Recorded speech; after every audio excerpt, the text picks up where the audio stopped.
Good evening. My name is Shachar Peled. This is the 11th clip in a series on evolution and faith. And this is the third clip discussing the shape of evolution. We have seen that matter itself has been evolving a long time before life began evolving.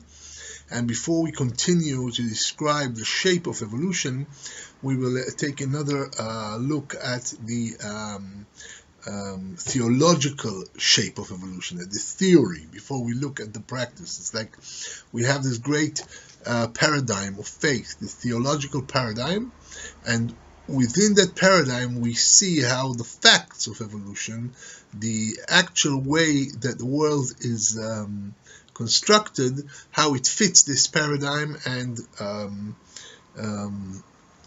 proves it, shows that it is a good paradigm, that it is a good theory. Rabbi Cook describes two forces that guide cosmic evolution. The force of development, which is very gradual, continuous evolution. Basically, that is the way that evolution is conceived of in general as a development. And yet we know that there are leaps in the evolutionary record. Suddenly dinosaurs disappear and there are and it begins the era of the birds and the mammals. Or suddenly there's the all kinds of forms appear and then suddenly they're gone. There's only certain forms that survive, the rest don't. Certain cataclysms, certain changes that suddenly change the picture of evolution, and the Rav calls this the force of leaps, which sort of bursts into reality, barges into reality, and pulls all of reality in its direction at once. It's like there's gradual, then a leap, and again gradually, and then another leap. It can be seen, it can be said that the inner relationship between the world as it is perceived from the view of quantum mechanics and the world that is perceived from the perspective of the Newtonian Einsteinian world reflects this double dichotomy. Not double dichotomy, this dichotomy, not even dichotomy, it's this double perspective of reality, the graduality and the leaps. The quantum world is statistical and surprising.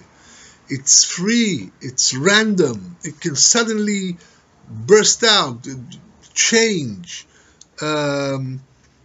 Reality itself is only a statistic. It's not something that is certain, that has to happen. It's a possibility that is suddenly realized. And this is the force that brings innovation into reality. It's the sudden leap of reality into new forms, absolutely new forms that have never been. And this is the form that creates the great leaps that we see from the inanimate to the animate, from single cell to multicellular, from cloning, from reproduction, that is just splitting off of cells, to sexual reproduction, where there are two sexes that have to unite in order to create a new organism. All these are innovations that are almost like ex nihilo. There's nothing to lead to them. It's not gradual. Suddenly you have multicellular organisms. Suddenly there is life. And there are protoforms, all kinds of inanimate things that look like cells but aren't. Or perhaps congregations of single cellular creatures but that aren't multicellular. There's always this sudden leap that creates a new level on top of the developmental level. And we shall see later on that it's always development reaches a certain stage, and then comes the leap. The developmental process is a very stable Newtonian world. You can place your plate on a table and it will stay on the table. You're not afraid of some kind of quantum statistical miracle that will suddenly get the plate flying away like a flying saucer. You know that it will stay on the table. It's a Newtonian world. It's very solid. And you don't feel all these dynamics and the energies and the atoms and the great voids between them. Nothing of this can be perceived. It's a normal world. And this is the world that develops very slowly, gradually. It's a Newtonian world. It's a world of reality, of realism. This is the world that develops gradually, Darwinistically. One character and one feature out of another.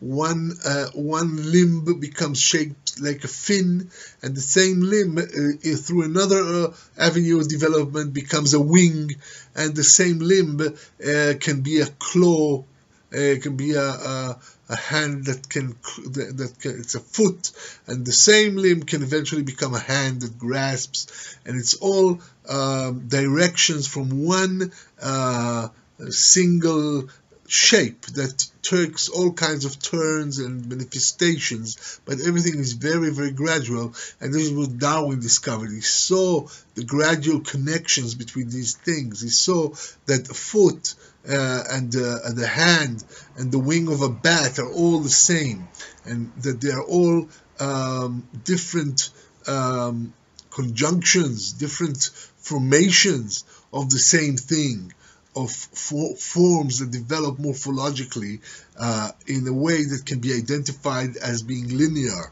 as being something that develops along the same path. So what is the relationship between the graduality and the leaps? So Rabbi Yehuda Halevi, writing the book of Kuzari, it's about 1,000-year-old book, very ancient. It says, he says in the Kuzari, the divine matter seems to be expecting that which is worthy of it. Such as, for example, the prophets and the righteous were waiting for the divine to come to them, to apply to them. And it is just like the mind awaits its completion and its erudition, and such as, for example, he gives the example of the philosophers. They take the potential of the mind to the fullest. So the mind is ready for some external force to bring it to a higher level.